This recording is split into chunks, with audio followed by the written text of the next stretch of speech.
Hey everyone, welcome back to my channel, Setukumete here. And if you have tuned into this video because you might have just been interested, or you might have just seen this face and you were like, what's this all about? You might as well just subscribe, because I'm sure now we're like a minute in and you must know that you love me. So might as well subscribe, hit the notification bell, comment down below, and like this video. Today, guys, if you don't know, is a story time. And if you might have seen the title of the story time, we are about to reveal some truths. Okay, before I start, let me sip on my Fanta Pine. Yes. So, Fanta Pine's like my favorite thing all the days of my life. So, today I'm doing a story time about how I almost got engaged, married to a fake pastor. First of all, I need to speak to my ladies, especially my church ladies. The Lord has given us this thing called intuition, right? He's given us this thing called a sixth sense. I like to believe that that's the Holy Spirit speaking to us. And we always ignore it. And I want to tell you guys right now, don't ignore it, because it's never wrong. It's always right on point. And I'm going to tell you guys why. So in the year, I think I'm going to have my years mixed up, but it was about 4 to 5 years ago. So we're going to say 2015, 2016. I came across or met a certain young man of God, right? And please don't get me wrong, I've got nothing against men of God. Not everyone is the same, so don't get me wrong. I'm not saying now stay away from the men of God. No, I'm just sharing my story, and I hope that it helps someone, okay? Because this can be any man. It doesn't even need to be a man of God. So I remember this was, I'm not sure of the years, but I know it was plus minus 4, 5 years ago. I met this young pastor, and this is how I meet him. So on this particular day, I was supposed to sing at this church. So I had absolutely forgotten about the whole thing that I was asked to do. Also, I had not confirmed my availability. They just told me they're having a conference that Friday. I think it was a Friday or a Saturday, and they're having the conference and they would like me to come and minister, right? Those who know me know that I am a minister. I'm a minister in music, and I love what I do. I love God, guys. You take anyway. So I go. So they call me about an hour before the conference begins. They're calling me to remind me that I'm on the lineup tonight. I'm like, oh snap, I forgot. But also I hadn't confirmed, but it's okay, I'll come through. I wasn't doing anything. I wasn't feeling well, however. I had a blocked nose, I remember. I was a bit fluish. And when they called me, I was busy doing my nails. So the guy who was doing my nails, I was like, could you like hurry a bit? I have to be somewhere in an hour. Something that I forgot about. Okay, cool. He finishes doing my nails. I rush back home. I change. And then I rush to the conference. Excuse me. And then I rush to the actual conference. I get to the conference. You know, there's a lot of art. It was a beautiful conference. And everything was just pashash. So now it's my turn to get up on stage. Your girl had no makeup on. Your girl literally just rushed, got home, changed my top, put on a skirt, wore heels, and rushed out. I didn't do my makeup. I had my natural hair. I tied it at the back. Like, I looked like the bottom. And a lot of people, especially people close to me, they hate it when I say this. They hate when I talk about when I say I'm not pretty when I don't have makeup on. Okay, that's another story. Anyway, so here I am. I get called up to sing. I sing your normal songs. I'm ministering. When I minister, I mean, sometimes I even forget what happens, because at that point, it's not even about me. It's about what I have been sent there to do. And I usually just let God do what he's supposed to do, right? I'm not even paying attention. So as I'm ministering, I ministered. After ministering, the service was now almost over. I think I was the second last person to go up on stage. It was kind of like a worship night type thing, but there was a preaching. So if you know, usually when there's like gospel concerts, there's just like the musical items, and then we go home. So in this particular instance, I think I was the second last or the last, and then after me there was like a short preaching. So the pastor, the senior pastor of the church, preached. After preaching, we were out. So as I'm going out, a few people come greet me, people who know me, who have seen me minister before, people who have seen me on Facebook or on Instagram, come and they greet me, and I really love it when I get to interact with people. But on this particular day, I was feeling very sick, and I was not feeling myself. Like, I didn't feel like I looked that good. But I realized, okay, this is not about me. People were just really genuinely just being nice, saying I bless them and all that stuff. And we're just like, oh, thank God. So I'm greeting people, I'm hugging people. I'm like, I don't want to hug you, I've got the flu. And people are just like, no, we don't care, we love you and stuff. And I think 2 people asked to take pictures, and we took pictures, and I was like, good. As I'm walking out, right, this young man of God grabs me, and he's like, sorry, can I just talk to you? And I'm like, hi, man of God, how are you? And he's like, I don't think I said hi, man of God. I think I just said hi or something. And he said, you really blessed us. And then, where do you fellowship, right? Where do you fellowship and all that stuff? And I was like, oh, I fellowship here and here. My church is over here and all that stuff. And he was like, oh, it's around here. Cool. I'd really like to come and visit your church. That moment number 1, I gave man of God my number. That was that moment number 1. That was like that moment number 1. Fam, you know, either you give a wrong number or you just don't give your number at all. But he was really like, he was just being genuine, and he wasn't even coming with that thing of like, he's trying to ask me out. No, he was really just being genuine, you know. So I was like, yeah, sure, cool, take my number. Mistake number 1. So we started chatting, literally back and forth, chatting, talking. And then he asked to meet with my mom. So this is how it happened. He then came out and saying, he is very much into me, and he sees him being a man of God. Then I found out that he's a pastor and stuff, and he really loves me. Yo, friend opinion. Woo! He really loves me. So here I am, early 20s. I'm like, you love me. I got taken, guys. I won't even lie. I got taken. Like, I was just like, yo, look, guy. Then he asked to speak with my mom. My mom is my spiritual parent. So my mom is like my spiritual advisor, and she's my actual biological mom. So she plays 2 roles in my life. And my mom is my pastor. So it's just, when someone says, I need to speak to your mom, that just tells me, oh my gosh, you take me that serious. Like, what? And I think we had went on one date. He had picked me up, and we had went on, I think, one date before him like being like, I want to see your mom. So we were talking back and forth, and then we exchanged numbers, and then we're talking back and forth on text, and then we went on a date, and then so I was just like, okay, this guy, this man of God, you know, this pastor. And so I started speaking with my mom, and then basically telling my mom that I think they were speaking about their own things, because about their own spiritual things, but then I was also part of the conversation, and me being part of the conversation was him telling my mom that he's very much in love with me, and he would like to court with me and ultimately marry me. And so my mom came back and told me this information, and I'm just like, he told you that? I mean, I had been in relationships before, but like, I think I was taken by the fact that he was just like, he was like serious, and I was just like, okay, man, I've gone to sometimes. so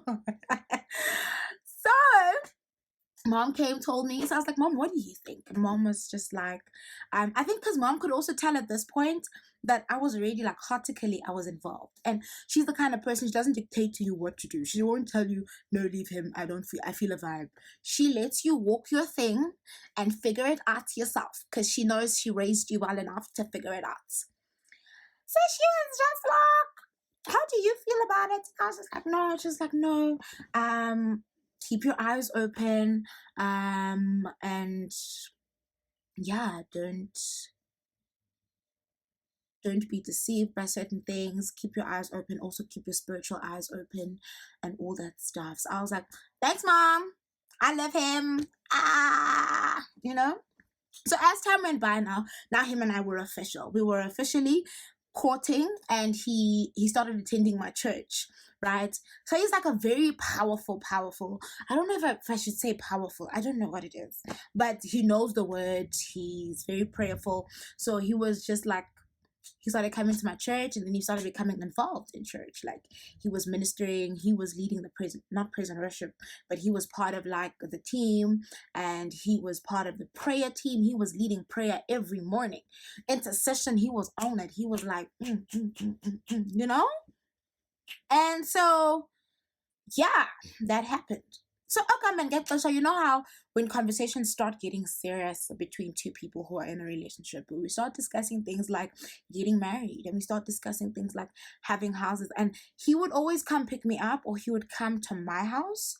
I had not seen his house, where he stays rather, but he had told me, because the previous church he went to, they had a house where all the pastors, the young pastors, stayed. So he stayed in that house. The church owned the house, but now he was, because he's no longer going to that church, he left for his own reasons, and he left Gahle, and now he was ready to move out of there and settle down with you again. So he would always just come visit. He would drive to me, come visit me. Would maybe go to the mall. Would go have ice cream. Would go have pizza. Would go have dinner. Whatever it is that we're doing on that particular day. So, like, I would start asking questions, because when you're just getting to know each other, like, we're just getting to know each other, right? When you're just getting to know each other, and you guys ask each other questions. I'm asking questions like, oh, what did you study? And he's like, no, I studied, I think he said engineering, something along those lines. I studied at Wits. I got to have a degree in engineering. I'm like, okay, wow, okay, man of God. But he's currently not working because he was full-time in ministry, but wants to go back to work. So I'm like, cool, I like that type of stuff. Like, I'll go on the internet for you. I'll help you look for work. And that's it. I'm on the laptop for you 24/7. We are job hunting together. Do you understand? So I was like, cool, must send me your qualifications and stuff. I'll hook you up with that stuff. Like, I'll help you job hunt and stuff like that. Like, yeah, I'll send you the notification. I'll send you the qualifications, which I never got. But wait for it. And all of that stuff. And so I was like, okay, since you're looking to move out, one thing you should know about me, I'm very upfront, right? So I was very upfront with him in saying, like, and there's a certain life that I'm used to, and not to say that I'm going to be snobbish or whatever. If ever we're starting from somewhere, we're going to start from somewhere and we're going to build together. But I need to know that we're going to build. And I need to know that there's some sort of a foundation and we're building on something. You understand? I was very upfront with him in that sense. So he was like, no, definitely. Actually, I don't think I would want you to move into a flat. I want us to buy a house and stuff once I start working, because I'm qualified in engineering. So then he was like, yeah, he's got money that he had put away in a savings. And I think the first 2 months he was like, no, he wants that money to come out now because he wants us to look for a place, right? Cool. We wait. He says, no, at the bank they said he has to wait 7 working days for that money to come out so he can actually put down a deposit on a house or on a townhouse or whatever for us to get. Right? So it's taking a few times. And now I'm just like, my man is taking the necessary steps to make this happen, Yeah. So woo, Fanta pain. So after 7 days, how? Okay, it's the Sunday. So, babe, what's happening the Monday? It's like, no, at the bank, Bati, it's not 7 days, it's 7 working days. It's okay, my feeling. While we're waiting for the money, I'm asking other questions. Not that I'm starting to become suspicious. Silly name, man, so I'm cool. So we're still getting to know each other. So he's like, so I'm like, oh, so where did you get ordained? No, he got ordained at this church. And he named the name of the pastor and all that stuff and all that stuff and so on and so forth. Okay, fine. Where is that church? Because that basically, where we were ordained, I feel like that's lucky your home. Not really your home, whereby that means that's where you must be stationed. But I feel like the people who ordained you need to be acknowledged to a certain extent. So I'm big on that. Like I'm big on spiritual fathers and not really spiritual fathers but respect, paying respect. And if you're going to leave a certain church or asked to be released and just do things the right way. So how did you leave? No, I left. I'm like, oh, okay, that needs to be fixed. Fine. So there was that. Studied at Vets, graduated at Vets. Cool. Funny thing is, I had him on Facebook and he's very active on Facebook, and there was not even one picture of a graduation. Number one. Who doesn't post graduation pics? Every black child who has graduated has posted their graduation pics. So I was just like, okay. And there's man feeling but okay, it's fine. I'm not gonna question them. He's my man. I believe him. It's okay. Already my intuition was just like something is off, but I was like, damn time. And women of God. And he's making he unenza feel special because what a fool. Anyway, so though silindele 7 working days. I don't even know how we counted that 7 working days. I got to hayi bathi ngoku funeka silinde 30 days kuze le mali ibe released. Okay, we wait. While we wait, we're house hunting. We're going to viewings. I remember we went to view this your English is even running away. This gorgeous place. We went to view it. It had an upstairs.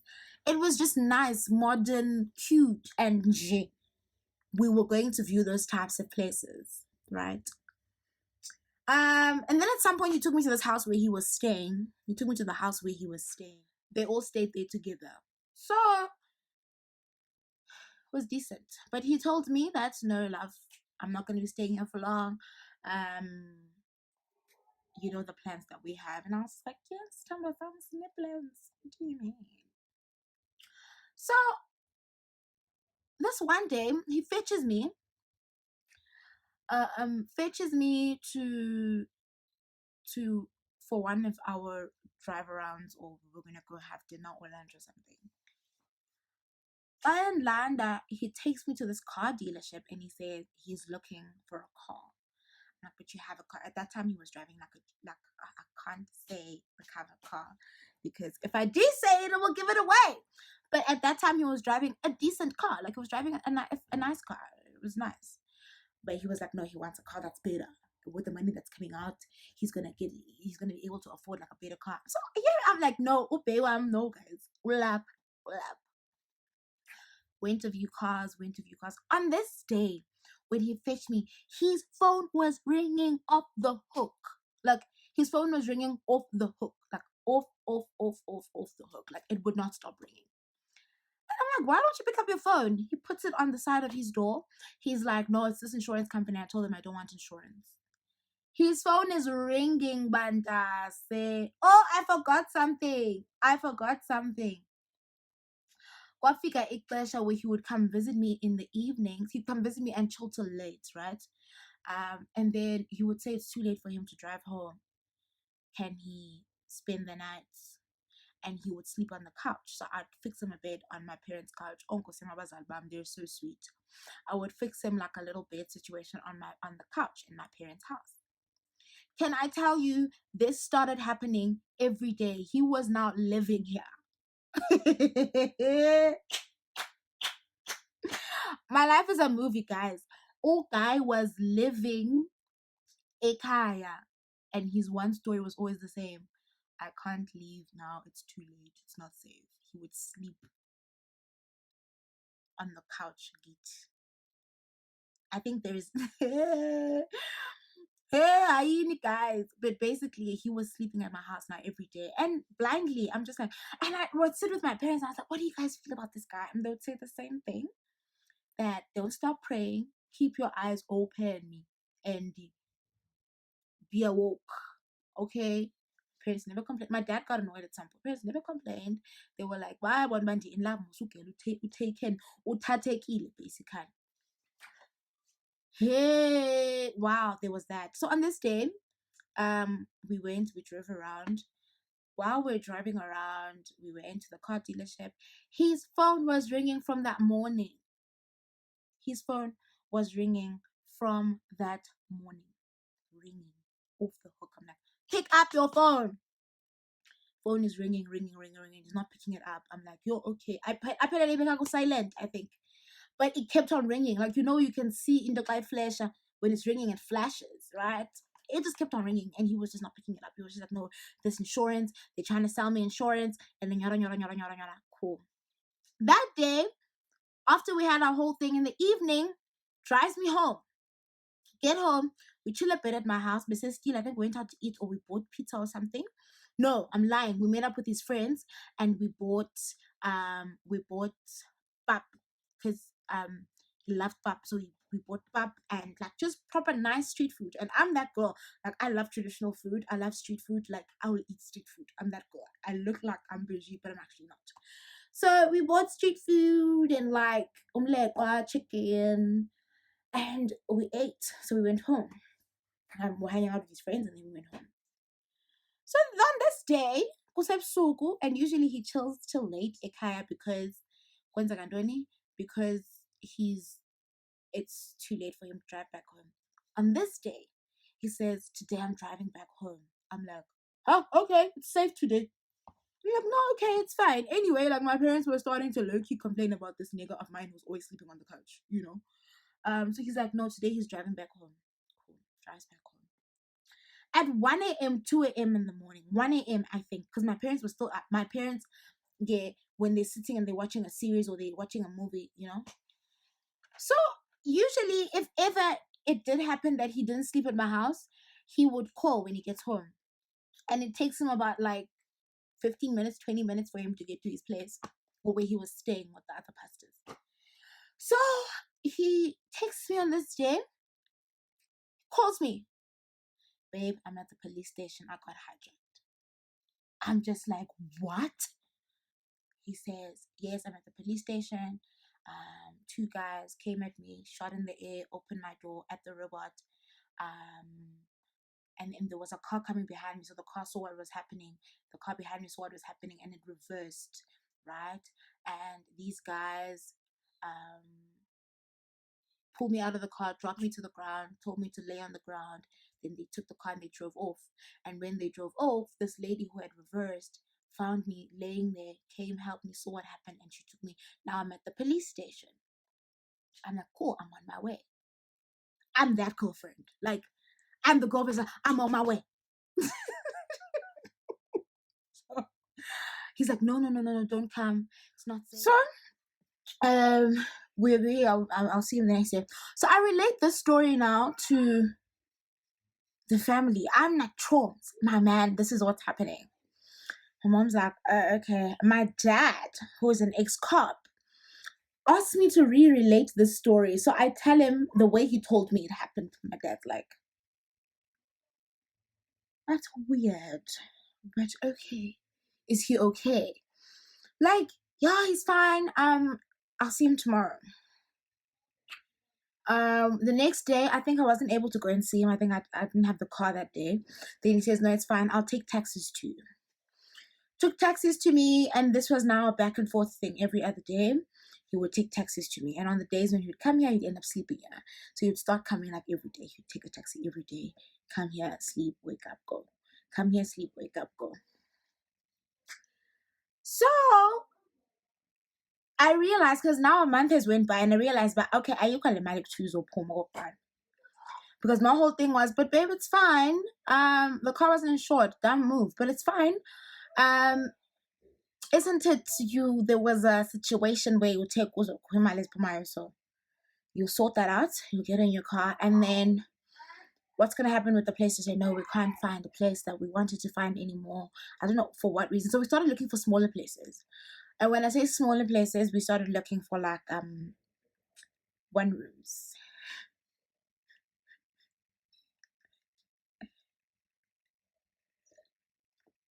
Now, don't get me wrong, got nothing against starting from somewhere, right?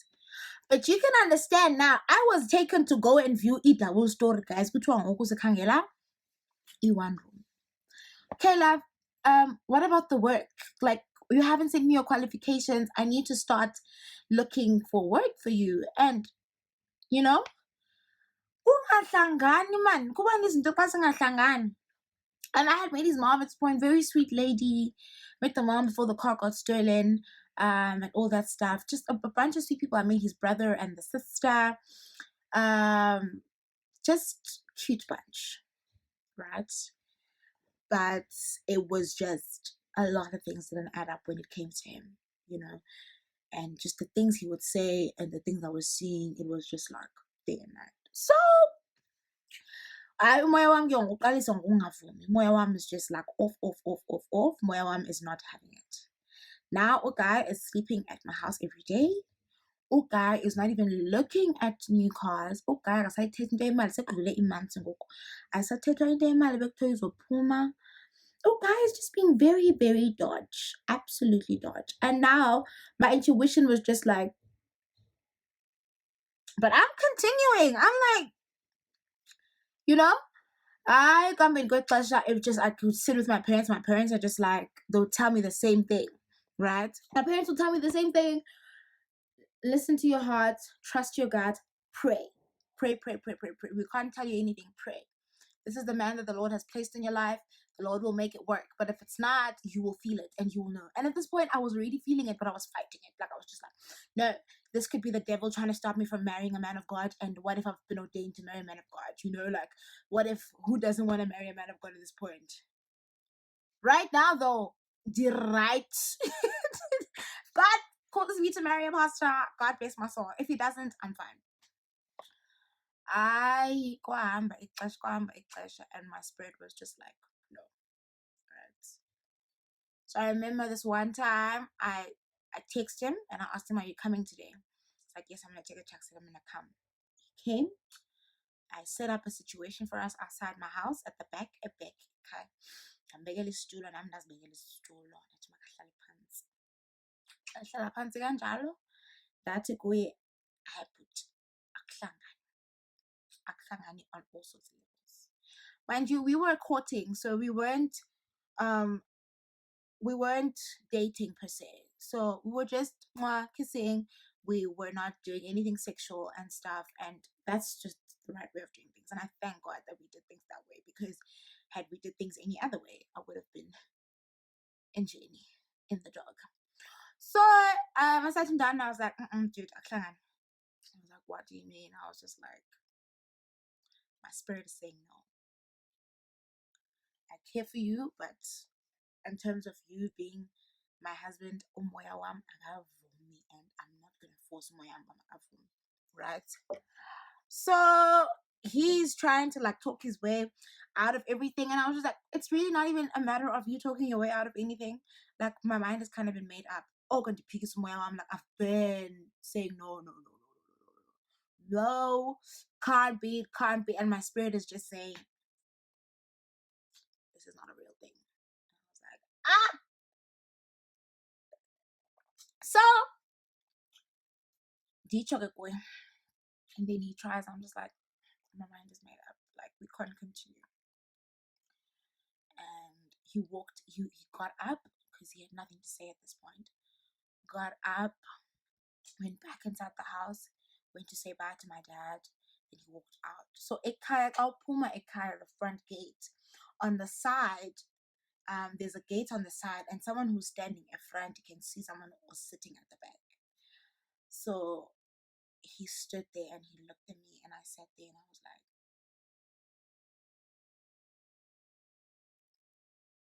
because at this point I was just done. No, he just stood there, like, he looked at me before walking off. He looked at me like,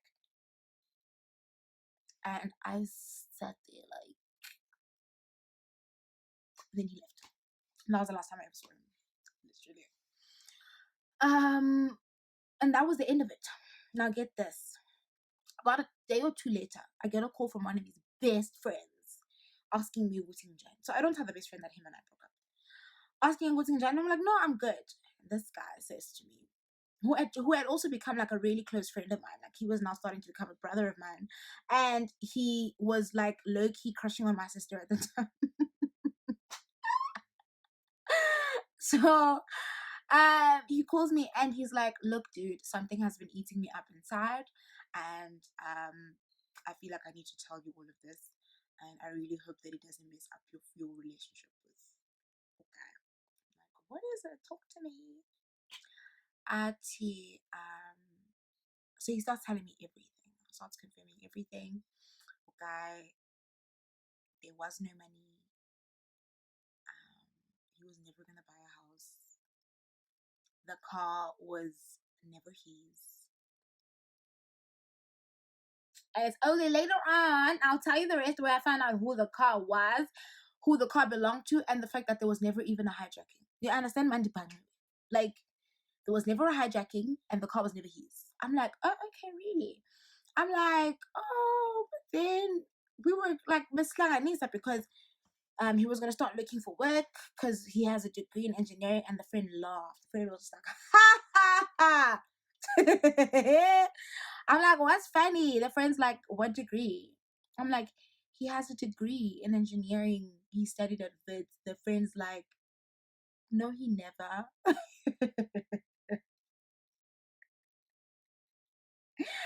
Guys, I'm like, no, you lie. That's when I ended up telling him that, oh, no, actually, we're broken up. And we broke up because umoya wami bengavumi. And now I know why. At some point, he started becoming busy with a lady from my church. So this lady, Vele, and I guess she was a tategile. She was the type that would do anything to marry a pastor. So she had already had a crush on him when him and I were dating. She would always be on time, where's Pastor Mangmang? Where's Pastor Mangmang? And I'm just like, girl, can you fellowship? Stop asking about my man. When he's not at church, she'd be like, where's Pastor Mangmang? You know these women of God. Like, woo! So after he left, she would still ask, oh, you guys not together anymore? Oh, Pastor Mangmang, where does he fellowship now? And I was just like, this one. I come in Kwesikati, she tracked him down and they got engaged. And I kept quiet. I'm like, oh, what like grand time what like grand time. And then I think they ultimately ended up breaking up. Now get this. They broke up because she probably saw his true colors, because I think about a month after I had heard from Maroto Aka, because Maroto Aka are here. Also, I'm one person, I never have to dig for anything. Things always come to me in everything. Like, I'm never the type of person, I don't dig for things. Things always end up coming to me. The truth always ends up coming to me. That's just the God that I serve. He went on Facebook. I wasn't even friends with him. I had unfriended him on Facebook, unfollowed him on Instagram. I cared nothing about what he was doing with his life. They had started a church with this woman of God from my church. When they got engaged, they started a church. It also fell through the cracks because the motives were just never real, right? So someone texted me, did you see Danny? And I was like, no, I didn't. So I go and I check on Facebook.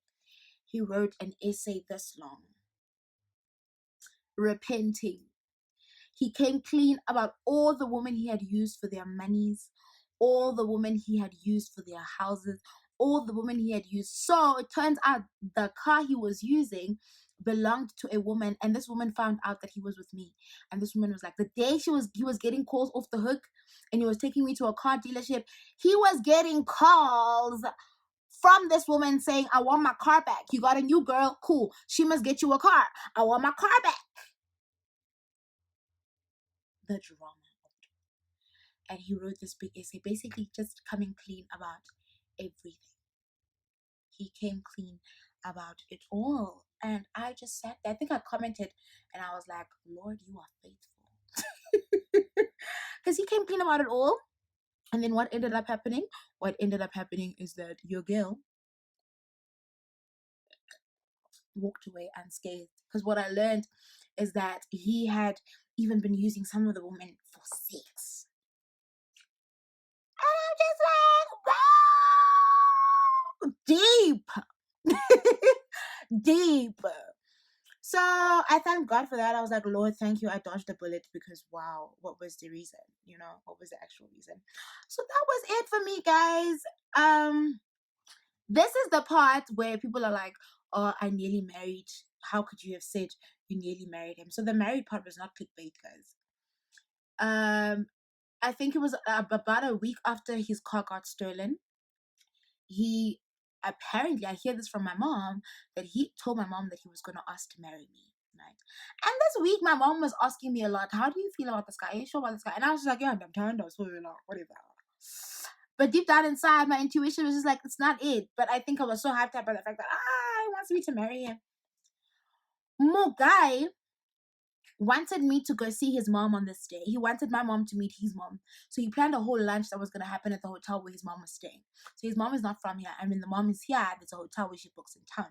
So that day, we were supposed to meet his mom. I was supposed to come with my mom and then meet his mom at this hotel for this lunch. And your girl was not feeling it. You see how God... Do you guys see how God works, Mar? And I didn't go. And my mom didn't fight me. I was like, no, I'm not going. My mom was like, okay, it's cool, we're not going. Like, Kanti, she knew that Mugai wanted to propose. And Mugai had showed her the ring. And on this day, she doesn't tell me that Mugai wanted to propose. I was just like, Andy, I don't feel like going. And my mom was like, okay, cool, then we're not going. If you don't want to go, then we're not going. And he was going to propose on that day. And stupid me, had that happened, had I went to that lunch, I probably would have said yes. And we probably would have went on and gotten married, and I would have never listened to my intuition. So ladies, always, I repeat, always listen to your intuition. It is never wrong. Do you understand what I'm saying? It is never wrong. So that's it, guys. I dodged that bullet, and I hope this helped a woman of God, or just a woman in general, to dodge the bullets, because while the bullets are there, but your intuition is never off. God will never let us walk into things that are not good for us. And that's just that. That's the end of the story time for me. Thank you guys so much for watching this video.